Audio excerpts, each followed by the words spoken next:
میرے نبی پاک علیہ السلام نے فرمایا اگر تو رب پہ بھروسہ کرے گا نا تو جس طرح پرندے صبح بھوکے نکلتے ہیں گھونسلوں سے، نہ انہیں پتا ہوتا ہے کس دفتر میں جا کے بیٹھنا ہے، نہ یہ خبر ہوتی ہے کہ مزدوری کہاں کرنی، نہ یہ انہیں پتا ہوتا ہے کہ میرا رزق کہاں ہے، وہ نکل آتے ہیں اللہ کے بھروسے پہ۔ نکلنا تیری ذمہ داری ہے، نکلنا۔ وہ نکل آتے ہیں اللہ کے بھروسے پہ۔ فرمایا جب نکل آتے ہیں شام کو واپس لوٹتے ہیں تو اللہ انہیں پیٹ بھر کے روزی عطا کرتا ہے۔ بھروسہ ذات خدا پہ، بھروسہ اللہ کی ذات پہ، رب کریم کی ذات پہ۔ بندوں پہ لوگ بھروسہ کرتے ہیں، دنیا داروں پہ، سیاستدانوں پہ، وڈیروں پہ، پھر بھروسے ٹوٹتے ہیں۔ بھروسہ اللہ کی ذات پر، اور جب اللہ کی ذات پہ تیرا بھروسہ ہوتا ہے نا تو میرے بھائی ان تنہائیوں میں جن تنہائیوں میں کوئی کام نہیں آتا، ان مجبوریوں میں جن مجبوریوں میں لوگ دامن چھڑا کے نکل جاتے ہیں، جب تیرا بھروسہ اللہ کی ذات پہ ہوتا ہے تو ان بیماریوں میں جن میں میڈیکل رپورٹیں جواب دے جاتی، ڈاکٹر ہتھیار پھینک جاتے ہیں، ان تنہائیوں میں، پریشانیوں اور آزمائشوں میں جو ذات پھر آگے بڑھ کے تیرا دامن تھامتی ہے وہ ذات خدا بندی ہی ہوتی ہے۔ پھر اللہ تبارک و تعالیٰ تیری مدد فرماتا ہے، پھر وہ اس کا کرم تجھے تھام لیتا ہے۔ جب تو بھروسہ، حضرت ابراہیم کے لیے آگ جلائی گئی، 80-100 کسی نے کہا 80,000 فٹ اونچی آگ، دائیں بائیں آگ ہی آگ، اتنی بڑی آگ کہ سمیٹی نہ جائے، پرندہ گزرے تو گر جائے۔ حضرت ابراہیم کو آگ میں ڈالا جانے لگا، کوئی ساتھی نہیں، کوئی پیارا نہیں، کوئی دوست نہیں، کوئی بھائی نہیں، کوئی امتی نہیں، کچھ بھی نہیں، اکیلے۔ منجنیق بنائی گئی، اس منجنیق میں رکھ کے پھینکا جائے گا۔ حضرت ابراہیم کو رکھا گیا، جب منجنیق میں رکھ دیا تو حضرت جبریل حاضر ہوئے، کہنے لگے ابراہیم کوئی ضرورت ہو تو میں حاضر ہوں، ایک پر ماروں گا، آگ ساری ان کی طرف کر دوں گا۔ اب فرمانے لگے حاجت تو ہے پر تیرے ساتھ میری کوئی حاجت نہیں۔ وہ بارش کا فرشتہ آیا، کہنے لگا حضور حکم دے تو برسا دوں۔ ہوا کا فرشتہ کہتا ہے میں اللہ کی طرف سے مامور ہوں، مجھے حکم ملے تو میں ہواؤں کے رخ پھیر دوں نمرود کی جانب، یہ ساری آگ ان پر گر جائے، بارشیں برسا کے سیلاب کر دوں۔ تو حضرت ابراہیم کہنے لگے مجھے کسی کی حاجت ہی نہیں۔ فرمایا ٹھیک ہو گیا، جیسے وہ چاہتا ہے میں تیار ہوں۔ حضرت جبریل امین عرض کرنے لگے حضور میں آیا ہوں، مجھے حکم دے۔ فرمایا کوئی ضرورت نہیں تیری، آپ جائیے۔ کہنے لگے پھر رب سے دعا ہی کر لیں۔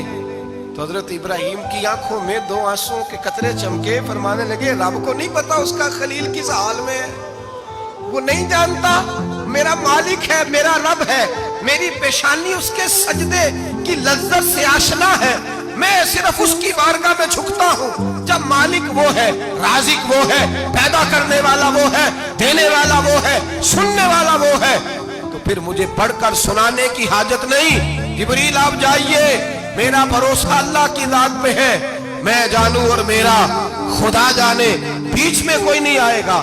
حضرت سیدنا اور پھر اللہ تبارک و تعالیٰ کے نبی کا بھروسہ تھا تو پھر آزمایا گیا ان کا بھروسہ۔ یہ نہیں کہ آگ پھینکنے سے پہلے بجھ گئی، بلکہ تمام کتابیں اٹھائیے، آگ میں ایک دفعہ گرنا پڑا، آگ کے اندر جھونس دیے گئے، ڈال دیے گئے۔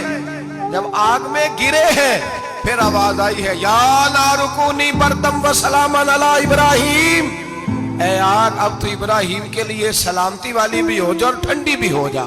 تو رب تعالیٰ فرماتے ہیں تو مجھ پر بھروسہ کر، میری ذات پر تیرا توکل ہونا چاہیے۔ من یتوکل علی اللہ فہو حسبہ، تو میری ذات پر بھروسہ کر، میں تیری دنیا بھی اچھی کر دوں گا، تیری آخرت بھی اچھی کر دوں گا۔ توحید باری تعالیٰ کا مطلب یہ ہے کہ اپنے آپ کو اپنے رب کے حوالے کر دیں، اپنے آپ کو اپنے، توحید کا مطلب یہ ہے کہ اپنے آپ کو اپنے رب کے بس اس کے حوالے کر دیں، وہ جس طرح چاہے اس طرح کریں، جو ہمارے لیے فیصلہ کر دے اس پہ سر تسلیم خم ہے، جو مزاج یار میں آئے اس پر دیکھیں نا، حضرت ابو بکر جناب عمر عثمان غنی مولا علی یہ خلفاء بنے، باقی صحابہ میں سے کوئی شخص بھی اس مسند پہ آیا کوئی نہیں آیا۔ پھر کچھ صحابی گورنر بنے، حضرت بلال حبشی کسی عہدے پہ بھی فائز نہیں ہوئے، نوکری سب سے زیادہ، ایک عہدہ بھی نہیں، لیکن لیکن تاریخ میں کوئی کمزور حوالہ بھی نہیں کہ کبھی حضرت بلال نے کہا ہو کہ میں بڑا پریشان ہوں، کچھ بھی نہیں، جائیداد نہیں، یار بنا کچھ نہیں، گھر کوئی نہیں، تو چلو مکان بن جاتے، 2 دکانوں کا کرایہ ہی آنے لگتا، کوئی بات نہیں فرمائی، زندگی کو مطمئن گزارا۔ وہ حضرت بلال کہنے لگے جو میرا مقام ہے وہ تو کسی اور کا ہے ہی نہیں، وہ تو کسی اور کا ہے ہی نہیں۔ صحابی جہاں بھی تھے وہ کہتے تھے حوالے کر دیا اپنے آپ کو اپنے رب کے۔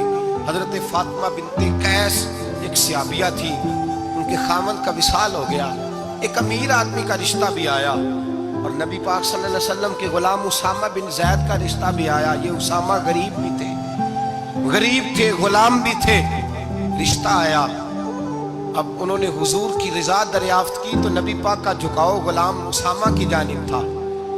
اب ان کے سارے گھر والے کہنے لگے حضور کا اگر تم سمجھتی بھی ہو تو مشورہ ہے، چاہت ہے، حکم تو نہیں نا، ہر آدمی کو اجازت ہے، مرضی سے نکاح کر سکتا ہے، تو آپ امیر آدمی سے رشتہ کریں جو آپ کو خوش رکھے۔ حضرت فاطمہ بنت قیس کہنے لگی ماں باپ سے آپ میری فکر نہ کریں، مجھے میرے نبی کے حوالے کریں، اللہ مجھے کبھی ضائع نہیں کرے گا۔ میرے بھائی اپنے آپ کو رب رسول کے حوالے کرو۔ ہم لوگوں نے اپنے آپ کو اپنی سوچ کے حوالے کیا، نفسیاتی مریض بن گئے ہم لوگ۔ پریشانی ہے کہ ختم نہیں ہوتی، دقت ہے کہ ختم نہیں ہوتی، مفت کی آوازاری ہے، ہر وقت لوگ ڈپریشن اور ٹینشن کا شکار ہیں۔ بھائی اپنے آپ کو اپنے رب کے سپرد کرو۔ یہاں تو کوئی کسی چودھری کو کہہ دے کہ بھائی جس طرح کا تیرا دل کرتا ہے میں تیرا اس طرح کر لے، تو وہ انسان کا نقصان نہیں کرتا، کہتا ہے وہ تو میرے پلڑے میں ہی آ کے بیٹھ گیا ہے تو کیسے نقصان کروں۔ اگر رب کریم کو کہہ دو گے کہ یا اللہ تیرے ہیں، جس طرح تو بہتر سمجھے ہمارے ساتھ سلوک کر، اس کی بارگاہ کی طرف جھک جاؤ، اس کی جانب توجہ کر جاؤ، اللہ تبارک و تعالیٰ کے ہو جاؤ۔